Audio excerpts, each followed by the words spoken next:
Bismillahirrahmanirrahim. Bismillahirrahmanirrahim. Assalamualaikum warahmatullahi taala wabarakatuh. Waalaikumsalam. Alhamdulillah, alhamdulillahirabbil alamin. Pertama-tama marilah kita panjatkan bersyukur kehadirat Allah Subhanahu wa taala yang telah memberikan kita rahmat, hidayah serta nikmat. Semoga salawat serta salam selalu tercurahkan kepada junjungan Nabi besar baginda Nabi Muhammad sallallahu alaihi wasallam. Amin amin ya rabbal alamin. Para saudara semua muslimat yang selalu dirahmati oleh Allah Subhanahu wa taala. Pertama-tama kita harus selalu mengingat nama-nama Allah, selalu mengingat Allah dimanapun dan kapanpun itu. Nah, kita sebagai manusia tentunya kita akan selalu mempunyai dosa kepada Allah Subhanahu wa taala.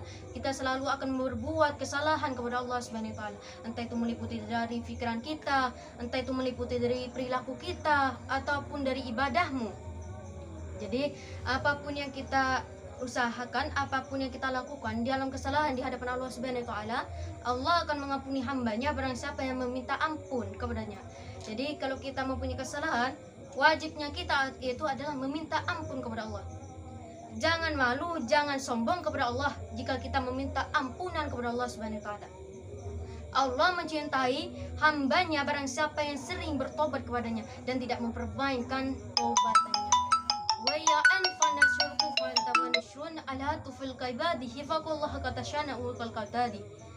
Bahwasanya Allah akan selalu merahmati seseorang tersebut barang siapa yang akan ingin merahmatinya, barang siapa yang ingin menggapai rahmatnya, yang ingin mendapatkan rahmat Allah Subhanahu wa taala.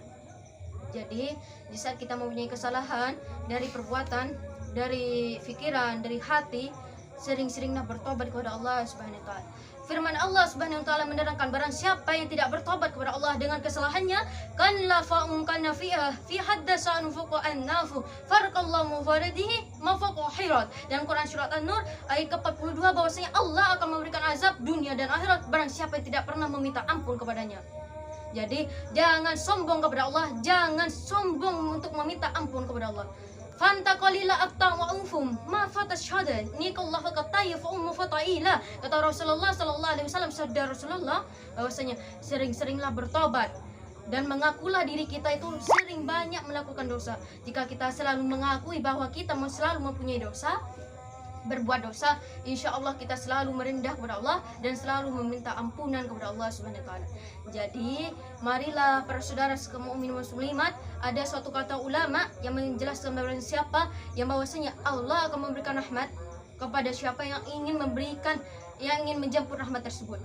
Dan Allah memberikan azab barang siapa yang tidak mengakui antara dosa-dosanya.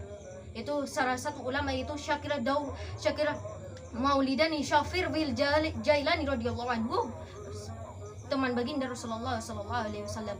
Jadi oleh sebab itulah sering-seringlah untuk bertobat, jangan banyak bicara, jangan memperbanyakin permainan tobat.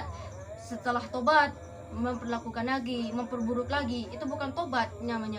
Kaslan afan fatim fakut dia, itu seseorang yang mempermainkan janjinya kepada Allah. Dan barang siapa yang mempermainkan janjinya kepada Allah Subhanahu wa taala, kan fa'anakum qadiyatu ala qutum yafaqam madani adahur kafadaula. Allah tidak menyukai hambanya barang siapa yang dusta kepadanya. Itu salah satunya orang yang mengingkari dari janji-janjinya. Setelah dia bertobat kepada Allah, dia berjanji kepada Allah, tetapi dia mengulangi dan dia mengulangi lagi. Karya funqailah anasyanrukul fa'du. Dalam Quran surat Mukmin bahwasanya Allah itu Maha Pengampun. Jadi pengampunan Allah jangan dimainkan oleh hambanya. Jadi barang siapa yang mempermainkan ampunan Allah, maka dalam dunianya akan diberikan azab, dalam akhiratnya akan diberikan sanksi kepada dirinya. Salah satunya adalah menjemburkan dirinya ke dalam golongan orang-orang yang tidak beriman. Salah satunya adalah neraka.